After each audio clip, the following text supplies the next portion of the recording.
अगर आप भी लेना चाहते हैं देश दुनिया की तमाम जानकारी तो आज ही सब्सक्राइब करें हमारे चैनल को। साथ ही नीचे दिए बेल आइकन को जरूर दबाएं ताकि हर अपडेट आप तक पहुंच सके। नमस्कार, प्रभात साक्षी न्यूज नेटवर्क पर आप सभी का स्वागत है। कश्मीर बुलेटिन में आपको फारूक अब्दुल्ला के एक और नए विवादित बयान से आज रूबरू करवाएंगे। साथ ही बात करेंगे कश्मीरी विस्थापितों की मदद के लिए शुरू किए गए पोर्टल की और पशु चिकित्सा क्षेत्र में उठाए गए अहम कदम की। लेकिन सबसे पहले बात करते हैं फारूक अब्दुल्ला की।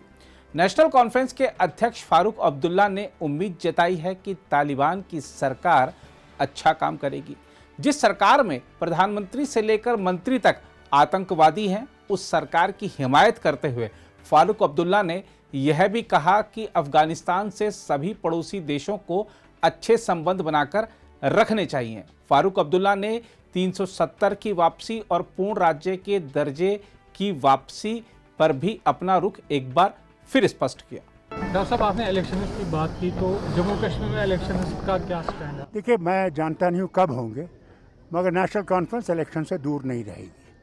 हमने इलेक्शन लड़ना है और इंशाल्लाह ज़रूर लड़ेंगे। सर, स्टेटहुड की बात आपने की।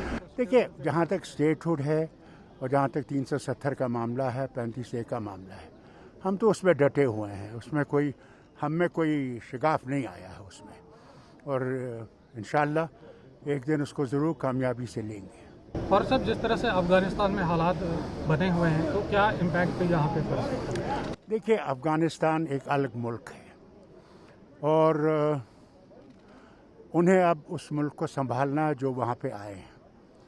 मैं ये उम्मीद करूँगा कि वो इंसाफ हर एक से करेंगे और एक अच्छी हुकूमत चलाएंगे जिसमें वो इंसानी हकूक़ को मद्देनज़र रखेंगे और इस्लामी उसूल पे चलाएंगे।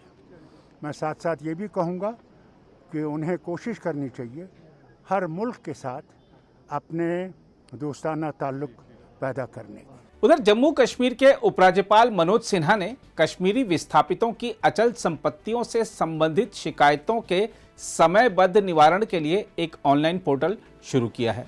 इस पोर्टल पर दर्ज आवेदन का निस्तारण लोक सेवा गारंटी अधिनियम 2011 के तहत राजस्व प्राधिकारियों द्वारा आवेदक को सूचित करते हुए एक निश्चित समय सीमा में किया जाएगा। खास बात यह है कि सक्षम प्राधिकारी यानी उपायुक्त विस्थापितों की संपत्तियों का सर्वेक्षण या क्षेत्र सत्यापन करेंगे और 15 दिनों की अवधि के भीतर सभी रजिस्ट्रों को अपडेट करेंगे और संभागीय आयुक्त कश्मीर को अनुपालन रिपोर्ट प्रस्तुत करेंगे। इस पोर्टल के उद्घाटन के अवसर पर उपराज्यपाल मनोज सिन्हा ने कहा कि यह पहल हिंदुओं, सिखों और मुसलमानों सहित सभी विस्थापितों की दुर्दशा को समाप्त करेगी जो 1990 के दशक से पीड़ित हैं। उन्होंने कहा, मैंने पिछले 13 महीनों में विभिन्न धर्मों के कई प्रतिनिधिमंडलों से मुलाकात की और उन्होंने स्पष्ट रूप से विस्थापितों की वापसी का समर्थन किया। उपराज्यपाल मनोज सिन्हा ने कहा, अतीत की गलतियों को सुधारना वर्तमान की जिम्मेदारी है। उज्जवल भविष्य की नींव रखने के साथ साथ पुराने घावों को भरने का भी यही समय है। उन्होंने कहा, मैं सभी नागरिकों से अनुरोध करता हूं कि इस प्रयास में प्रशासन का समर्थन करें और भाईचारे की एक नई मिसाल कायम करें। आज आधिकारिक रूप से पोर्टल लॉन्च करते हुए मुझे लगता है खुशी भी है और तकलीफ भी है। दुख इस बात का है कि 24 साल से बहुत सारे असहाय लोग देश और दुनिया में कहां भटक रहे थे, उनको न्याय नहीं मिल रहा था और आस लगाए हुए थे। लेकिन मैं उम्मीद करता हूं कि आप सभी लोगों के सहयोग से ये जो एक स्थिति बनी है, निश्चित रूप से इनको न्याय मिलेगा। वेब लिंक बना करके 2 हफ्ते पहले इसे चालू किया गया था, जिसका आज फॉर्मल लॉन्च हुआ है। 745 कंप्लेंट इस दौरान आ गई। हम आपको बता दें कि कश्मीर में उथल पुथल के दौरान लगभग 60,000 परिवार घाटी से पलायन कर गए थे, जिनमें से लगभग 44,000 विस्थापित परिवार राहत संगठन जम्मू कश्मीर के साथ पंजीकृत हैं, जबकि बाकी परिवारों ने अन्य राज्यों और केंद्र शासित प्रदेशों में स्थानांतरित होने का विकल्प चुना था। आपको याद होगा कि 1989-90 में जम्मू कश्मीर में पाकिस्तान प्रायोजित आतंकवाद की शुरुआत के साथ बड़ी संख्या में लोगों को अपने पैतृक निवास स्थान से पलायन करना पड़ा था, विशेष रूप से कश्मीर संभाग में। कश्मीरी हिंदुओं के साथ साथ कई सिख और मुस्लिम परिवारों का सामूहिक पलायन हुआ था। मजबूर परिस्थितियों में इन विस्थापितों की अचल संपत्तियों पर या तो अतिक्रमण कर लिया गया या उन्हें अपनी संपत्ति को औने पौने दामों पर बेचने के लिए मजबूर किया गया था। इसके अलावा उपराज्यपाल मनोज सिन्हा ने कश्मीर घाटी के सभी जिलों में पशु चिकित्सा एम्बुलेंस सेवा की भी शुरुआत की है। इस सेवा के माध्यम से केंद्र शासित प्रदेश जम्मू कश्मीर में पशुपालन और पशु चिकित्सा क्षेत्र को और बढ़ावा मिलेगा। साथ ही पशु चिकित्सक घर घर जाकर चिकित्सा सेवाएं देंगे।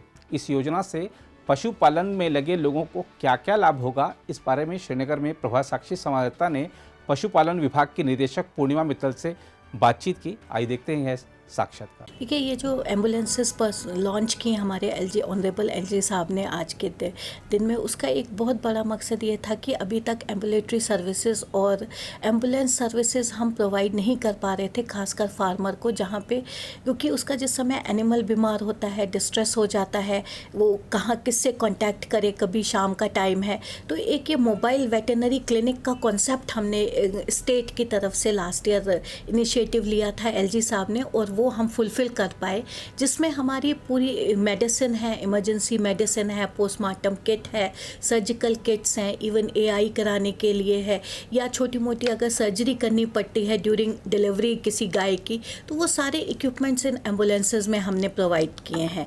दूसरा उसके साथ साथ ये था कि इसमें एक 1962 वेटनरी सर्विसेज के लिए एक हमारा टोल फ्री नंबर इसके साथ रजिस्टर है, जो हमारे कंट्रोल रूम के साथ कनेक्टेड है।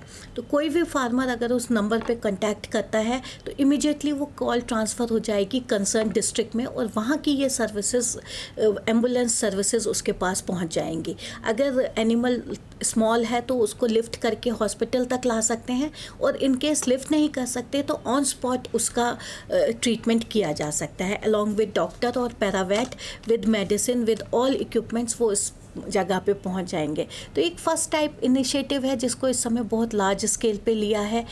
फर्स्ट इंस्टेंस में हमारी 12 एम्बुलेंसेस थी जो लॉन्च हो गई, जिसमें हर एक डिस्ट्रिक्ट को एक डिस्ट्रिक्ट वेटनरी हॉस्पिटल के साथ एसोसिएटेड रहेगी।